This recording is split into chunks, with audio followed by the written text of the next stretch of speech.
දැන් ලෙවල් 11 නේ. මං ඇයිද දන්නේ මේ කෝගේ නම්බර්ස් මේ දවස් ටිකේම දැක්කා. හැම වෙලේම. Angel numbers. Angel numbers? මොනවද ඔය ඒන්ජල් නම්බර්ස් ගැන දන්නේ? ටිකක් දන්නවා ඉතින්. හරි ඉතින් දන්න ටික කියන්නකෝ. දැන් මිනිස්සු එක එක ලැන්ග්වේජස් වලින් කතා කරනවානේ.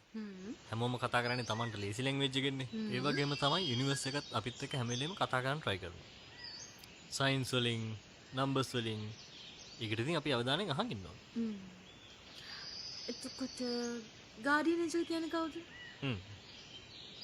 ගාඩියන් ඒන්ජල් කියන්නේ යුනිවර්ස් එකෙන් අපිට එවන ඒජන්ට් කෙනෙක් වගේ කෙනෙක්. මගේ ගාඩියන් ඒන්ජල් නම් මොනවා කරනවද දන්නේ නැතුව මෙච්චර කල්. මෙච්චර කල් නම් මොනවද කරේ කියලා දන්නේ නැහැ. හැබැයි දැන් මොනවද කරන්න කියලා දන්නවා මේ වෙලාවේ. මොනවද කරන්නේ? ඔයා දිහා බලන් ඉන්නවා. අපොයියෝ.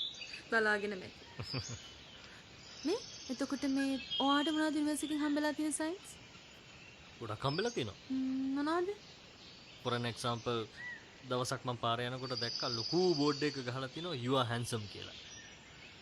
හරි ඉතින් ඒක කොහොමද සයින් එකක් වෙන්නේ? ඉතින් මං handsome නේ.